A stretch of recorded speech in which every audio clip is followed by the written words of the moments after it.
Pemirsa, viral di media sosial, Kepala Sekolah SMP Negeri 1 Prabu Muli, Sumatera Selatan dicopot usai menegur anak wali kota membawa mobil ke sekolah.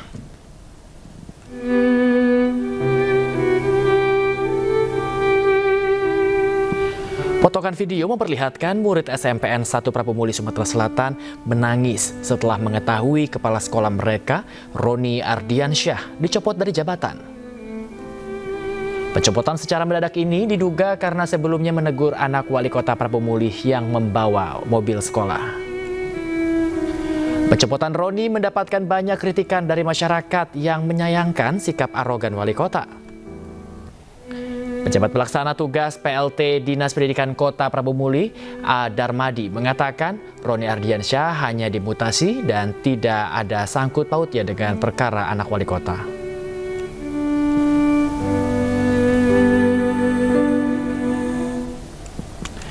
Pemirsa, korban tewas bus maut di Bromo bertambah 1 orang. Korban tewas saat masih mendapatkan perawatan intensif di ICU RSBS Jember. Seorang korban laka bus di Bromo bernama Betty Nur Cahya yang bekerja sebagai perawat di RSBS Jember akhirnya meninggal dunia. Sebelumnya korban rencananya akan menjalani operasi di bagian kepala. Usai disolatkan, jenazah korban langsung diserahkan kepada keluarganya di Kecamatan Panti, Jember. Total korban tewas bus maut di Bromo bertambah menjadi 9 orang.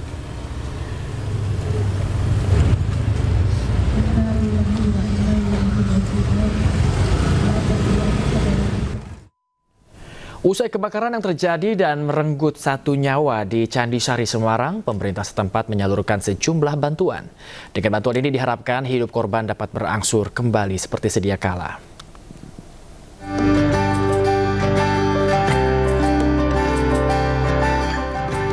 Wali Kota Semarang Agustina Wilujeng mendatangi lokasi peristiwa kebakaran di Candi Sari dan menemui korban.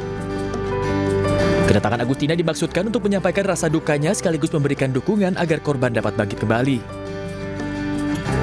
Pemkot Semarang memberikan bantuan berupa sembako, pakaian layak pakai, selimut, kasur, serta peralatan sekolah. Selain itu, rumah korban yang rusak parah juga akan dibangun kembali lewat program pembangunan rumah baru melalui Dinas Perumahan dan Permukiman Kota Semarang. Selain program rumah baru, pihaknya juga mengungkapkan dukungan tambahan dari berbagai pihak. Sementara pembersihan untuk bekas-bekas kebakarannya, terus yang kedua kita punya program untuk bangun rumah itu ya, nanti diberi program untuk itu. Kemudian kita juga akan upayakan untuk duitnya pasti nggak cukup untuk bantuan-bantuan dari para sahabat sampai dengan harus bisa kembali mendekati normal.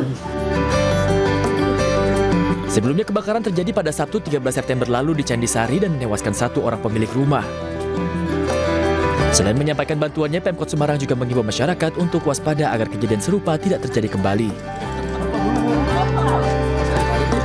Dari Semarang, Jawa Tengah, Tim Liputan A-News melaporkan. Pemirsa, Presiden Prabowo Subianto hari ini dikabarkan akan kembali melantik sejumlah menteri di Istana Kepresidenan. Menurut Kepala Bappisus, Aris Marsudianto, posisi menteri merupakan hak prerogatif Presiden. Kabar Presiden Prabowo Subianto kembali melantik menteri kembali mencuat. Kursi Menko Polkam serta Menteri Pemuda dan Olahraga yang kosong dikabarkan akan segera diisi. Info yang beredar hari ini, Presiden Prabowo akan kembali melantik sejumlah menteri usai perombakan kabinet. Menurut Kepala Badan Pengendalian Pembangunan dan Investigasi Khusus, Aris Marsudianto, kursi Menko Polkam dan Menpora akan diisi orang yang berkompeten. Jamari Caniago masuk di list reshuffle besok, Pak, itu? Waduh, saya nggak bisa bicara tentang reshuffle ya. Biar nanti tapi namanya udah final belum, yang Pak? diumumkan beliau. Udah final belum nama untuk Menko Polhukam? Waduh, nggak ngerti lah gitu ya. Reshuffle nanti biar itu urusan beliau ya. Hak prerogatif beliau. Tapi kan secepatnya ya, Pak. Apa? Tentang reshuffle ya jangan tanya saya. Tapi besok ada undangan jam 2, Pak, di sini pelantikan. Nanti kita lihat ya, nanti biar Pak Menceknek aja itu ya. Tapi beredar diskusi. Diskusinya pencarian nama Menko Polkam sama Menpora Bapak ikut? Enggak, tadi saya tidak ikut diskusi tentang itu ya. Itu hak prerogatif beliau lah. Ada debat. Berarti ada. Enggak ada tadi. Ini tadi hanya bicara tentang itu energi ya. Energi Koperasi Merah Putih, nelayan dan lain sebagainya lah. Bapak kalau ad interim itu nggak ada batas waktu berarti nggak secepatnya dong? Ya tergantung kebutuhan kan dan Pak Presiden kan untuk mendapatkan calon yang tepat putra terbaik bangsa kan. Sampai kapan ini? Ya kita tunggu aja. Sebulan, 2 bulan. Tapi diisi politik atau profesional, Pak?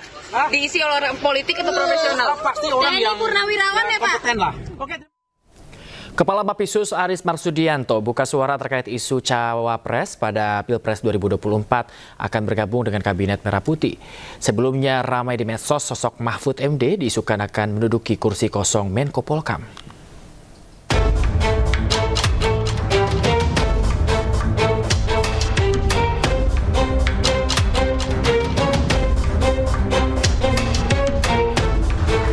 Ramai isu Mahfud MD, Menteri Koordinator Bidang Politik, Hukum dan Keamanan periode 2019-2024 akan masuk Kabinet Merah Putih dan menduduki kursi kosong Menteri Koordinator Politik dan Keamanan RI.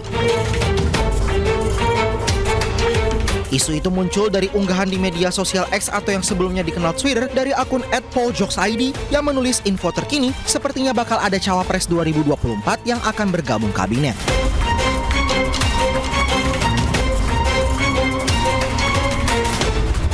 Terkait hal itu, Kepala Badan Pengendalian Pembangunan dan Investigasi Khusus Aris Marsudianto menegaskan bahwa urusan Menteri Kabinet Merah Putih sepenuhnya hak prerogatif Presiden Prabowo Subianto.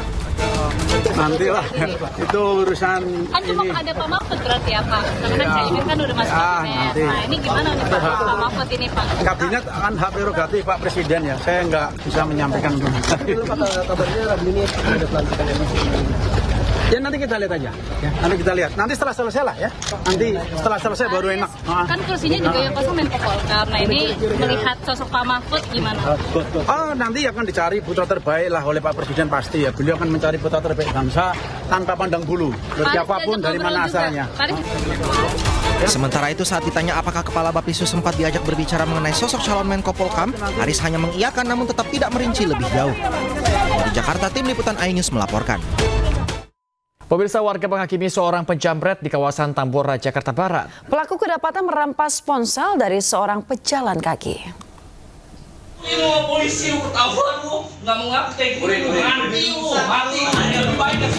Seorang pemuda pelaku penjamretan babak belur dihakimi warga di Jalan Duri Utara, Tambora, Jakarta Barat. Pelaku diamankan di pos keamanan setelah ditangkap karena kedapatan merampas ponsel milik seorang warga. Aksi ini membuat warga geram dan kesal hingga tak ayal pelaku menjadi bulan-bulanan warga. Dirinya yang menganggur mengaku nekat menjamret untuk memenuhi kebutuhan hidup sehari-hari.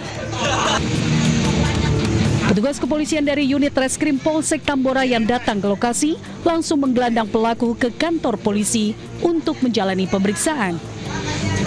Dari Jakarta, Miftahul Gani, iNews melaporkan. Pemirsa, kedapatan bobol dan curi uang dari warung pulsa milik warga di Sengkang, Kabupaten Wajo, Sulawesi Selatan. Pelaku dihajar massa. Ya, pelaku kedapatan mencuri uang sebesar Rp200.000.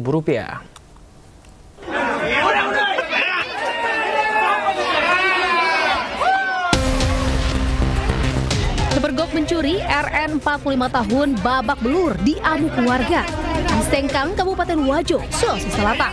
Warga emosi atas ulahnya yang nekat bobol dan curi uang di salah satu warung pulsa milik warga di Sengkang, Kabupaten Wajo, Sulawesi Selatan. Amarah massa mereda setelah polisi tiba di lokasi kejadian. Pelaku digiring ke Polsek Tempe, Resort Wajo, beserta barang buktinya. Sebelumnya, pelaku kedapatan mencuri Rp200.000 dengan membobol warung pulsa milik warga serta merusak CCTV yang terpasang di lokasi. Dari penyelidikan sementara, pelaku terbukti lakukan pencurian dan perusakan warung pulsa milik salah seorang warga dan kini di sel tahanan Polsek Tempe. Selanjutnya kasusnya ditangani unit Reskrim Polsek Tempe dan dijerat pasal 363 KUHP dengan ancaman kurungan 7 tahun penjara. Dari Kabupaten Wajo, Sulawesi Selatan, Anmar Sengkang, melaporkan. Pemirsa, seorang mahasiswi tewas dibunuh kekasihnya di Ciracas, Jakarta Timur. Usai diotopsi, jenazah korban dibawa ke rumah duka di Kabupaten Manggarai, Nusa Tenggara Timur.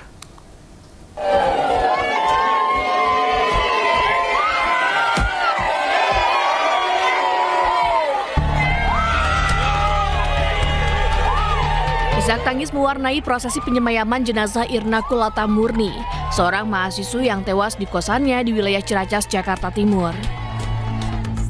Jenazah disemayamkan di rumah duka di Kelurahan Engkair, Kecamatan Satarmese, Kabupaten Manggarai, Nusa Tenggara Timur. Pihak keluarga sangat terpukul karena meninggalnya korban. Keluarga meminta kasus meninggalnya korban diproses secara transparan dan berharap pelaku bisa dihukum seberat-beratnya.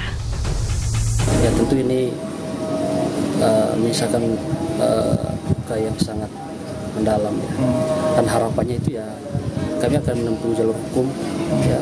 Dan harapan pihak terkait bisa membantu kami, lalu kemudian membantu proses hukum ini supaya terang benderang, dengan harapan pelaku bisa mendapatkan hukuman yang seberat-beratnya.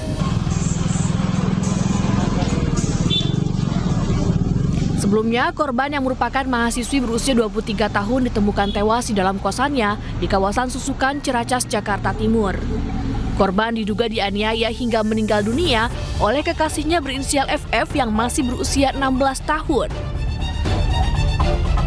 Pelaku tega menghabisi nyawa korban karena diputuskan oleh korban dan cemburu mengetahui korban berjalan dengan pria lain. Hingga kini belum ada keterangan resmi dari pihak kepolisian. Karena pelaku masih di bawah umur, kasus pembunuhan kini ditangani oleh Unit Perlindungan Perempuan dan Anak Polres Metro Jakarta Timur. Dari Jakarta, Rio Manik, iNews melaporkan. Pemirsa, polisi mengungkap kasus penculikan dan juga pembunuhan terhadap Kepala Cabang Bank BUMN Muhammad Ilham Pradipta. Ya, sejauh ini 15 tersangka telah ditangkap.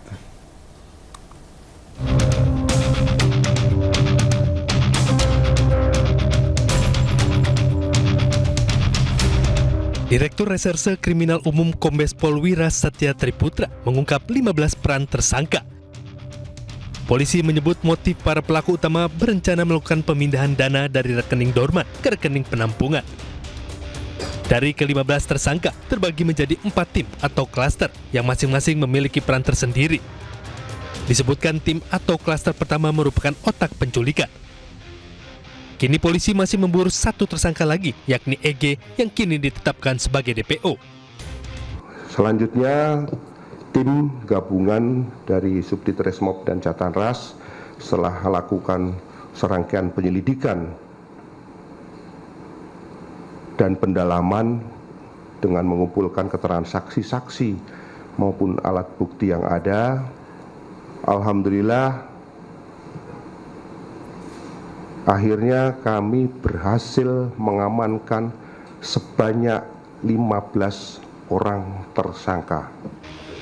Sementara dalam kasus penculikan dan pembunuhan tersebut ada keterlibatan oknum TNI Angkatan Darat. Disebutkan oknum TNI tersebut berperan sebagai penculik korban. Para tersangka sempat meminta dana operasional untuk menculik korban sebesar 5 juta rupiah.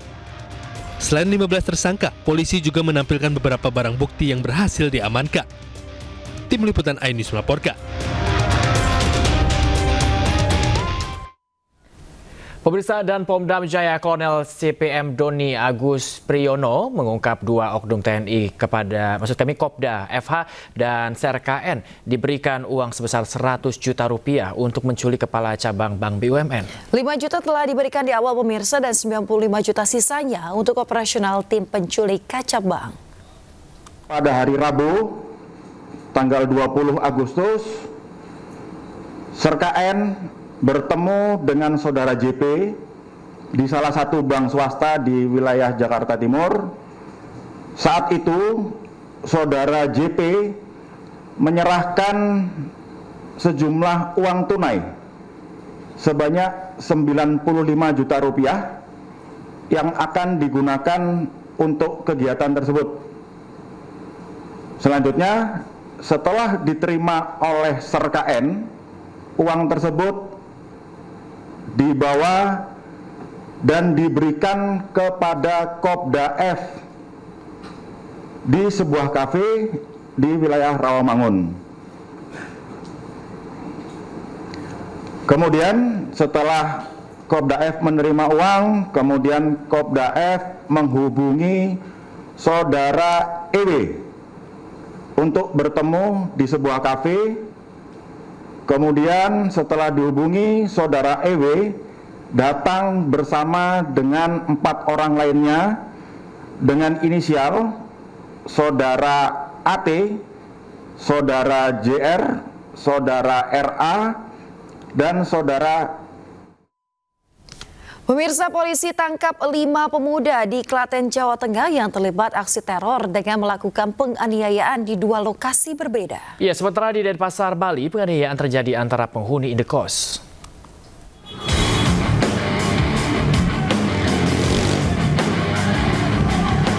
Rekaman amatir saat sekelompok pemuda melakukan aksi teror penganiayaan menggunakan senjata tajam di Jalan Utama Jogja Solo, Klaten, Jawa Tengah. Remaja berjumlah 5 orang ini membawa senjata tajam jenis corbek sepanjang 1,9 meter dan menyerang pengguna jalan yang melintas hingga mengalami luka-luka. Para pelaku dalam keadaan mabuk sengaja mencari masalah dengan pengguna jalan.